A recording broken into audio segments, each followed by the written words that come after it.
3, 2, 1.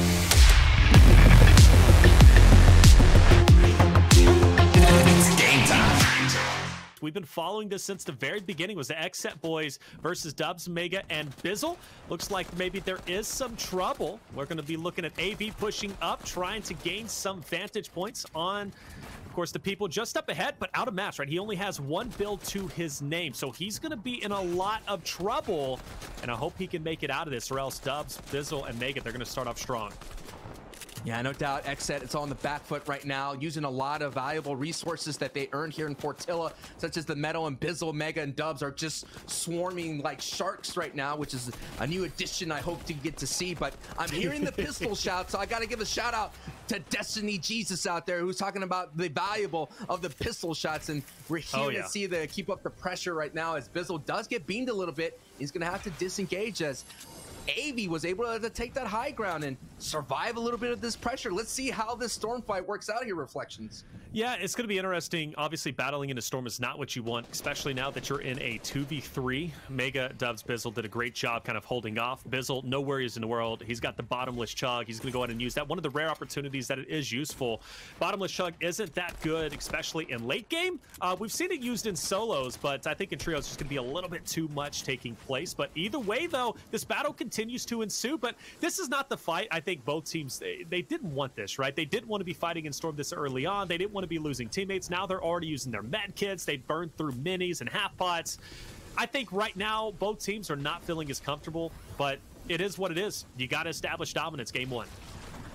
Now back on board with Mega, Dubs, and Bizzle, and they have a solid spot here as well, as you see. About to enter the fifth zone here, going to go for the first half in and half out, which means the storm's a little bit in and a little bit outside. So let's see what's going down right now as a big battle is happening and RPGs are going out, and Team Exit gets obliterated by Tom by 72 hours, and EMAT is sent it, and they're full saying, oh my goodness, you got to be careful though, putting those ramps. His commandment gets hit right in the grill, but they were full sending it with those rockets here on the ultimate low ground, as we are in some crazy battles that are happening right now, Reflections, in this congested side of the circle.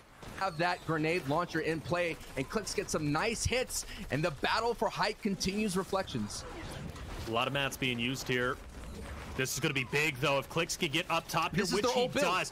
This is massive. He takes over the high ground, doesn't lose much health. His rest of his trio is here.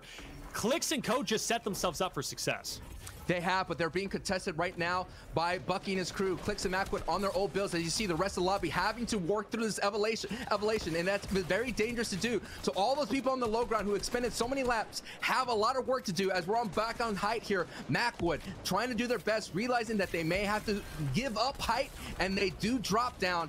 So it's very dangerous to be in a situation, Reflections, because if you are second from height, you're going to be focused heavily, and we all know who could be up there at height, and that could be Safe and crew. But Macwood having a nice little layer right here, going to go ahead and extend out to get in front of the storm. As we're taking a look at all the action unfolding, we see Mega and crew down to second. We have Stretch actually at height right now, and Bizzle and Mega rotating in. Miro goes down in the back, reverse, and his crew's in trouble as on the backside. Salt and his crew is in trouble because they're on the backside. And we have actually Unknown. Unknown is right now cranking for height and still in this battle. Quick, Bucky up top is going to be just spamming down low. Calc is also down there along with Macwood. It's going to be Arkham, Clicks, Epic. Well, they're going to fall. Macwood also falls too. Those are some favorites to make it towards the end, but Unknown continues to pop off. That's Clicks down, and Unknown picks up 3.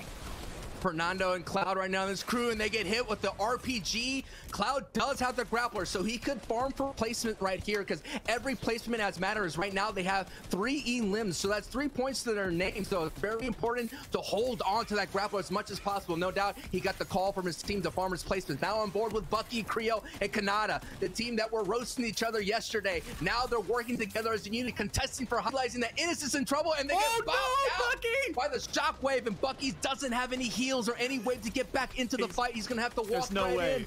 He's gonna try to find an impact frag. Down he goes. But Kanata's still up, and Day is actually still alive. Now on board here with Scope, and Scope has all the recipes for success as they were able to take away the shockwave grenade launcher from Sav and Safe's crew. Calc will fall, and that is going to be a big loss. Nosh is able to pick him up now. Good angle from up top. Scope picks up yet another. Reverse is going to pick up Ziffa as well as Nosh. We're up in the air. Scope is coming down. He's got high ground once again. Oh my goodness. Riverson also falls. We're now down to just 3 players. Reverse forced to go out in the open. The storm is ticking, but Reverse won't take it with his teammates as Riverson does fall, and game 1 is all over.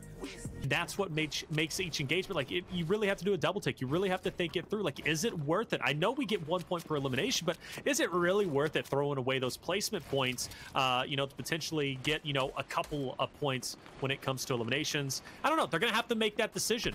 Either way, though, the circles, they continue to get smaller. The zones are collapsing in, and right now it looks like we're going to be over the water. Makes things a little bit awkward. I can't lie. Nick A30, though, still up. Kanata's going to be rotating out. There's a lot of teams here, Sancho. Yeah, and this is our first look at Bugha, of course, the World Cup champion, along with Avery and Chap. This is one of those teams that when you're taking a look at the circle, it's going to be an almost all water ending.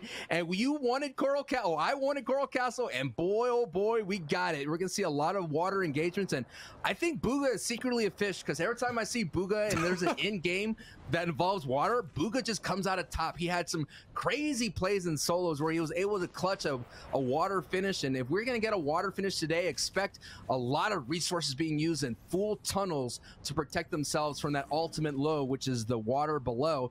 As we're on board with Nick A30, it looks like Edgy and Replays and Nick A30 have made that I guess that adjustment that they needed to get them a little bit further and not go down in the opening moments of the battle, but they have themselves a very dangerous crew right in front of them, kind of holding them tight. And speaking again, dangerous, we're talking about Benji Fishy.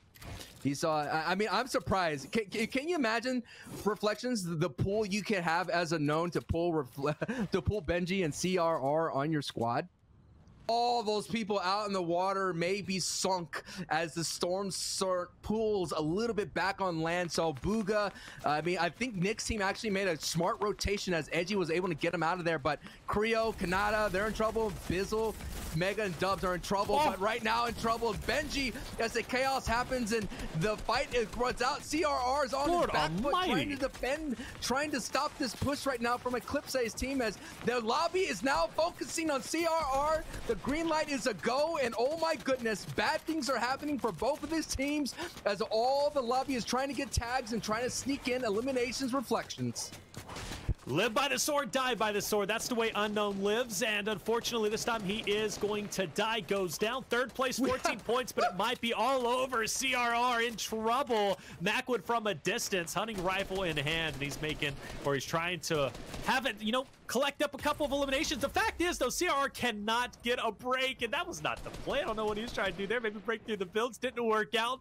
But either way, though, he has a chance to pick up one of his teammates, even though one has dropped off. So 2 is better than only 1. He goes for it. Lasered, 54 health. He can't even pop a mini at this point. And Eclipse is not making their life easy, but he does get a couple attacks. CRR continues to face adversity and try to end up ahead, but the job's not over just yet. CRR is going to have to use a pad of mobility to hopefully that the rest of the lobby is focused on the people rotating from the water, and that is, just gets away. I mean, now it's going to be a solo show for CRR, and he did really well in the Fortnite Invitational, finishing 13th. So let's see if he can do well, as Clicks is just vibing as he always does. And we saw a tweet from Macwood saying that he promises to keep Clicks into the fight, and when Clicks is engaged, he's going to be super dangerous. And as you can hear, ladies and gentlemen, boys and girls, he's just straight vibing because he knows he has a great position going on for the rest of the fight. Looking very pretty, and let's see how they play this rotation here as we go into our first full rotation circle of 6. Already Clicks, airborne, trying to do what he did in game number 1, trying to take over that high ground. Unfortunately, misses the build, so a high-risk play nets him down to 31 HP. Luckily, he has some minis and half pots to take, but still, he doesn't want to be using them this early on. Still 40 players remain, so dropping here would be hugely detrimental. A lot of players to take down. Emad, it's basically skeet shooting. He's just going to be looking on, trying to get that damage, still with the high ground. Everybody else trying to rotate in. I see it, the tarping over, but that's a lot of mats being used. That's good. They're good good. They're sitting pretty. They're going to go ahead and tarp over everything. All they have to do is hold it and make sure the shockwave doesn't come up as Macwood and Clicks actually take height right behind. That was the second team for height jockeying as Mega and Bizzle lost dubs, but that is right here, right now. They're going to be able to hold it as much as possible. As you see, Macwood and Calc and Clicks were able to take it away from them. So they almost had it there, Reflections. If they would have held on to the height, Emad, they had it, but Clicks and his crew made the right play and they took it from him. And I haven't heard the Shockwave launcher yet, as we're on board here with Miro and his first place team here with Reverse 2K, who are still on their feet. And as you've seen right now, everybody is scrambling to get together to reset their builds as Replays and Nikkei 30's team are doing really well, and Edgy picks up a scoped and assault. So that team is clicking on all cylinders at the right time as we're on board with Reverse 2K, and they're right now sitting on this outside of the rotation, and they're doing their best to survive as Mega, Dubs, and Bizzle fall down, and that is it for Storm Surge. As they are now making their way, their focus is now turning, but Keys and Slacks and Illis did some great eliminations right there. So Macwood and Clicks and Young Cow have control of this lobby, and I've still yet to see, as there it is, the danger from height picks on second height. So Reflections, you do not want to stay on second height that long, because eventually height gets wise and picks on you from above. It absolutely does. No, look at Slack. He ends up falling. Commandment as well. And that is a team that was absolutely a powerhouse coming into this series. Shark in a lot of trouble getting tagged up. Emad up top. Macwood too with that high ground. But is it going to work? We have seen high ground plays not work for the best. Some people love that low ground. One benefit about it, though, is the fact that he has a couple more builds, but he's out, and no! Cease or Calc will also fall. Synth did too. And actually, I think Illist and Co. have a real chance here. And they have a real chance, but Macwood sent the split, and Arkham is all by himself. But what a great split from Macwood as Team Exit is still fighting, and Macwood's on height. He doesn't have any heals, so he has to hope that Clicks causes so much damage downstairs. With Team Exit, it's up to Macwood to kind of control height, and they do. What a smart play to split, and Clicks and Calc do the damage needed for Macwood to take game 2 here of the Ninja Battles Week 3. Woo!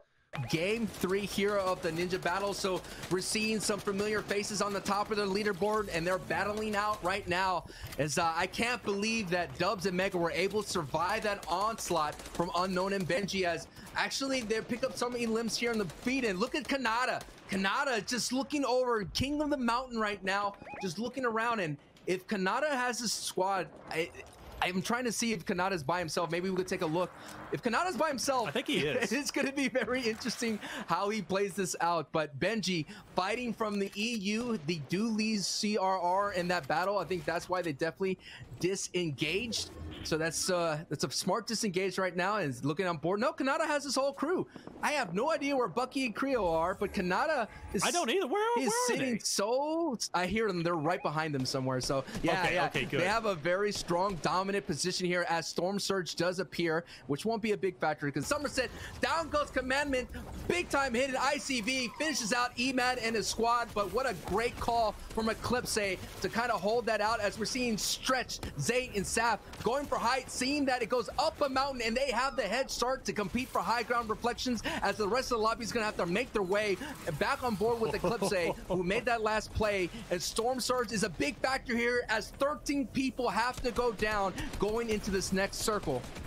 And that's Stretch too, right? Stretch, he is 89 below, so he needs to get a couple of tags or else he's going to start getting tagged himself. But talk about Eclipse, 649 above. He is not having any worries at all, and that's based on that engagement he was able to get earlier. Miro getting tagged up. Stretch not playing around, and he's going to maintain his position. He's going up, and he is able to stay safe. Unknown, though, he's going to be up top. Actually, for the most part, he's relaxed, and he's even saying, look, I got a couple of mats here, boys. Come pick them up. We're chilling. We got high ground, and we're just going to wait until everybody else starts to rotate up. But Unknown, he's got to start getting some tags because Storm Surge is going into effect on him. Looks like Stretch, Safe, and Zat they might have this opportunity as it goes back a little bit over old builds. They do have the height stamina to hold it tight, as we're on board here with Nano. Nano is the last person. He is almost, I believe, I'm trying to look around. He's very close to height himself, so he has to be careful and drop down as much as possible. But he does get hit with an RPG and gets sent down low as Miro picks it up another elim, and Nano is doing his best to farm and get as much elim as possible as Booga and Avery come in, and Booga closes the door to that run. But Zate, Zap, and Stretch are sitting pretty on the high ground as we're heading into the final rotation here, and the circle is going to close. They're in commandment right now. Actually, Kanata and Creo are really close to height, so Stretch and Zay have to do their best to get this team off of it. And they look like they might be able to do so. I don't know. Stretch right now, I mean, he's sitting pretty. He also has the impulse, so he can actually just yeet people out into the storm if he so decides. So he has that in his inventory. But the fact that all 3 members are up here with only 11 members remaining here, they are in such a solid position that I don't know if they can get taken down. But then again, the low ground warriors, and I say that, you know, obviously because of the fact that Kanata is lower, but the fact is, this is still a deadly zone to be in. All mats are being used. Things are getting crazy. One player is going to fall down. Storm now in full effect. Rex goes down. Creo also falls. We're going to see Epic Well drop. Zate, Rex. Zate now also picks yet another one up. Staff is able to pick up Kanata. Creo will fall. We're now down to just 6 players as Stretch is battling against the storm and the remaining people. Stretch now. Saf going to be safe, and so Booga now, he's going to die from the storm. Only 4 players are going to remain. Saf is going to be safety in the zone right now, but no, Nero's out of the way. He goes up, and it's over with. It's going to be Stretch, who popped off for so many moments before him. They're going to take the victory, and Zayt and Saf better be buying him a steak dinner later. The entire lobby was in shambles from those rotations. They literally had no mats, and you saw like the fish in the barrel down below getting just popped with charged shotguns. You saw Stretch going in with the shockwave grenade, but what a great win, and no doubt that I was looking for it. I was like, when is the shockwave grenade going to be a factor? It was a little bit of a factor, but no doubt that commanding circle pulling towards Caddy Corner was able to help Zate Stretch. But they actually made a really strong play where they were on the mid. And Zate was realizing that they had to go up this mountain. So they went up the mountain and made that wise rotation. And eventually were coming over the top, just like Sylvester Stallone, baby. Over the top. They all, if you watch a lot of FNCS, you know you're going to find Zate and Saf on the high ground. And that is why they were able to be so dominant right there. But I have to give a special shout out to Miro for finishing second right there. See where that happens. Oh no. And then they might do it up top. Paper forced to build up. Cat's out of the bag. They know where he's at, and this is going to be tough trying to keep his squad alive in the mix of things. You got to imagine he was able to get the reboot cards. Paper though, they're not making it easy, and this is a chance for 72 hours in code to go big. Paper though trying to break out, staying alive as much as he can, using a natural coverage whenever he can. And I gotta say, he's managed to build a nice little fort. Good tag for 120 onto Funk. Brings him down low, captures him, gets a nice hit, but no! It is going to be Funk who's able to get a beautiful headshot despite getting chipped up. Takes him down, emotes on him for good measure, and lets him know, hey, this is our place to land. And then everybody's going to scatter. They're going to go as quickly as they can. Reverse, Miro, Day. Like in their positioning, yeah, it's simple, but it works because everybody's going to be coming straight into them. So they have an opportunity to edit out a window and just get a couple of quick picks if they can, or at least tag up some players. But they do have to watch out. As you mentioned before, you got Kanata and Co who's going to be up top, and that right there is going to be a big factor. A lot of fights are taking place down low. That's where the jungle is. Everybody up top, though, it's pretty much free picking as players now will start to rotate in about 5 seconds. So this rotation, we might have a chance of losing a lot of players here. Oh, no doubt about it. Here we go, ladies and gentlemen, as we're edging to that. Take it on board. This is where the IG game leaders are going to read the circle as we hit the first. I think the right side is going to be free to walk over, and that's where Nick A38 Hill, both squads made it, and that's what the is from reversal. As they're going to go ahead and move on to get into the safe side. Use as possible. They have a lot of ability. I think another high placement here from Reverse UK and Miro. CRR now into effect down low. Using any builds he can to just soften up.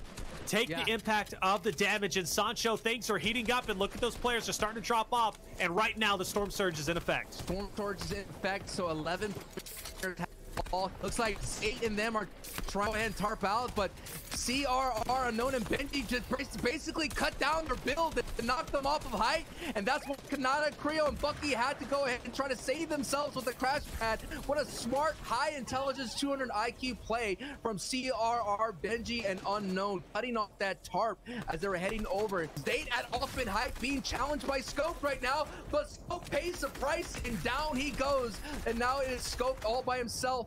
As Assault is with his teammate here as Innocence. They're going back and forth as Innocence is trying to get Assault away from the frag, but Scope went for height and paid the ultimate price. Reflections. And if I'm Innocence, taking my time, I'm okay. Nobody's challenging. Benji Fish RPG comes by, whizzes past his head, takes a little bit of damage, now down to 37, but luckily was able to get a cleanup. That makes sure he got 50 more health and some mats, but he does drop. Unknown now in a lot of trouble. He's got out of situations like this before. He doesn't know how to slow down, and unfortunately, he will get shut down. Creo follows up, takes him down, and now everybody starts to rotate through, but I want you to pay attention to the top. Stretch and Co, his entire team has the high ground. After that last game 3 where they were able to capitalize and clutch up and make a ton of points, now they are looking to break an Apex top 5. From that top position, Sancho, I think they have a real chance to do it. Exit now out of the way. I do believe all players have dropped off, so the chances of going far in this game have now fallen. 12 players remaining again. Stretch up top. That's been the biggest storyline for quite some time. No one has been able to take them down, and they have a good amount of mats that they can work with. On top of that, they have mobility. They also have the impulse launcher that they can use to yeet people out into the storm. The possibilities are endless with this roster, and right now Stretch is not going to give up that position. There's no reason to. Reverse 2K, he'll take the storm damage. He's got the floppers. He's okay. And that amounts for Creo dropping down. We're now down to 10. Reverse 2K to squad are playing on a whole other level as Creo picks up the Elim on Day, but Miro did pick up a nice Elim as well. These are big time frags because you're not only getting point for Elims, but placement. And Miro picks up another one, an ICB. Jeez. What a big time Elim. And there is Stretch and his squad stand tall. But the story is the consistent play from Reverse 2K and his squad. But no doubt, Stretch, Zafe, and Sap are here to play, and they are going to have a great day here for Ninja Battles Week 3 if they continue to find height on those late rotations. And ultimately find yourself on that ultimate low ground, but as we're going to see, we're about 30 seconds or so getting into the first half in and half out, and that's going to be so interesting to see how it unfolds. And look at the Shark. Oh, Rep and Pip, Shark, but Lenny, was it Bruce or something? Did so well. Bruce. Bruce going big, man. Bruce is vicious. All right, I just want to point that out, by the way. But even more scarier than the Shark is the idea that we could be fighting on water. We know how chaotic the fight on water can be, and it looks like we are going to get a little taste of that. Commandment doesn't have many bullets too, so he's not going to be able to just spam through builds with his AR. He only has 8 shots with his hunting rifle, so he's going to be limited into what he is going to be able to engage on and how he's going to be able to apply the pressure. We have 6th place, 4th place, 3rd place, and 2nd place, and 1st place all on that landmass. They're all there. So this is going to be so we're talking about the top of the board fighting for this piece of land because they know how valuable it is. So we're talking about major money on the line, every elim, every placement costing thousands of dollars, every RPG costing so much health as well, as Reverse is going to have to shield up as fast as possible as the rest of the lobby is going to make that rotation, knowing that that team is now focused on getting geared up. As Reverse, Miro, and Dave move on foot, you have Slacks, Key, and Illis moving on foot as well. Allowing these teams to refresh. Just down about 10 or so points. First place goes out. And Stretch is gone. Stretch is gone as well, too. Fernando falls. X-Set, AV will go down. And now you got ICV looking to make their way up. Illis will take out Miro. And like you said, first place is gone. But is it enough for the rest of the company? Is it enough for the rest of the leaderboard to move up? Rex will fall, and that's going to be 2 players. Our X-Set boys are now gone. Oh, my goodness. This is big because Riverson and his crew, if they get the victory royale and they mac up a lot, opportunity to win Ninja Battle. And all is aligned right now. Bucky, Creo, Kanata, who are sitting any Elin as well, but they do not have the high ground. Their positioning is not as great as Riversun squad did so well fighting together. A board clip to send up into the air. Can pick up any kind of... Oh, Illis, he's at 1. Oh my Oh no! There's not a lot he can do there. As he gets dropped by Creo. Last 5 remaining. Riverson up. This is big moment for these boys who have been tearing it up. Riverson's been on high ground, by the way, for the rest of the time. Oh, Bucky! Bucky looking to make a move. He just comes shy of hitting a couple of shots. As they battle now up the mountain. Sancho, this moment is so close. Riverson now very low in health. He gets dropped. Creo also falls. And the victory goes to Kanata, Bucky, and Creo. As they all 3 stay up, they get 5 points for eliminations. But more importantly, they will now continue to work their way up. My goodness, Sancho, game 5 was wild. But was it enough? Was it enough for Reverse to stay on top? Did Stretch & Co. do enough to maybe take their spot? I don't know. Things are getting close. Now we're going to get to the action and see. I like how we do the battles. Reverse order, you know. We're going to see how it works out. Finishing in 18th place, Nate Hill, 72 Hours and Funk. Unable to find their footing, no doubt. But hey, they did really well in week 2 in the Ninja Battle. So I'm expecting them to come full force. Shouts again to Nate 30, as you mentioned, coming back and doing really well, getting the 10 points. I'm sure they're gonna have to find some footing going forward and see who he picks up in as him being the captain. 15th place, the Bizzle, Dubs, and Mega having some issues coming out of Fortilla there and there. Booga, Chap, and Avery was my surprise, but hey, they have the ability to pop off. 16 points. Nothing to shy away from Reflections. They had the ability to pop off. Yep. Emad, Commandment, and Scented, they started off a little bit hot, and he almost tried to get hot at the right time. But what a big surprise for me was Unknown, Benji, and CRR. It was fun to see them slay out. I think they were kind of playing like a day, like not like a days, well, no worry in the world in the opening match, but as soon as things kind of unfolded. But here we go. Reflections. Who is Sancho, the winner of the day? The anticipation is killing me. We got to pull it up. Who ended up taking first place? Did Reverse hold on? He did it for 4 games. Was he able to do it here? He was not. He was not. They end up falling down to 3rd. And that's what I said. Sometimes the guys below are just as hungry as the ones at the top. And Bucky, Creo, and Kanata, 55 points, edging out Riverson, Azifa, and Nosh by just 1 point. Matter of fact, it was just 2 points that separated 1st and 3rd. What an amazing performance that last game, getting the victory royale, getting the 5 points for the eliminations, made all the difference in the world. And ladies and gentlemen, they will now be your week 3 Ninja Battles champions.